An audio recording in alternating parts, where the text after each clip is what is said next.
একটা ভাঙা হৃদয়ের যন্ত্রণা আরেক ভাঙা হৃদয় ছাড়া আর কেউ বুঝে না। দূর থেকে বোঝা সম্ভব না।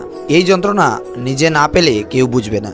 প্রত্যেকটা ছেলে যেমন চায় তার স্ত্রী এবং মায়ের সম্পর্ক মধুর হোক, তেমনি প্রত্যেকটা মেয়েও চায় জামাই পেয়ে মা বাবা যেন ছেলের অভাববোধ না করুক। নতুন বছরে অবশ্যই স্বার্থপর হয়ে চলুন, মানতে কঠিন হলেও এটাই সত্যি। কারণ বর্তমান যুগটা এতটা ভালো না, এখানে ভালো মানুষদের আগে আঘাত করা হয় আর স্বার্থপর ও বেঈমানদের ছেড়ে দেওয়া হয়। তবে হ্যাঁ, সব ক্ষেত্রে স্বার্থপর হবেন না। যারা আপনাকে ভালোবাসে, আপনার ভালো চায়, তাদেরকে অবশ্যই নিঃস্বার্থভাবে ভালোবাসুন। কারোর মুখে নিজের প্রশংসা শুনে সঙ্গে সঙ্গে নাচতে লাগবেন না। মনে রাখবেন, প্রশংসা নামক পুলের নিচে মতলব নামক নদী বয়ে গেছে। কাউকে কষ্ট দিয়ে ভেবো না তুমি পার পেয়ে গেছো। সময়ের ব্যবধানে তুমিও সব ফিরে পাবে, অন্য কোনো নামে, অন্য কোনো ধামে।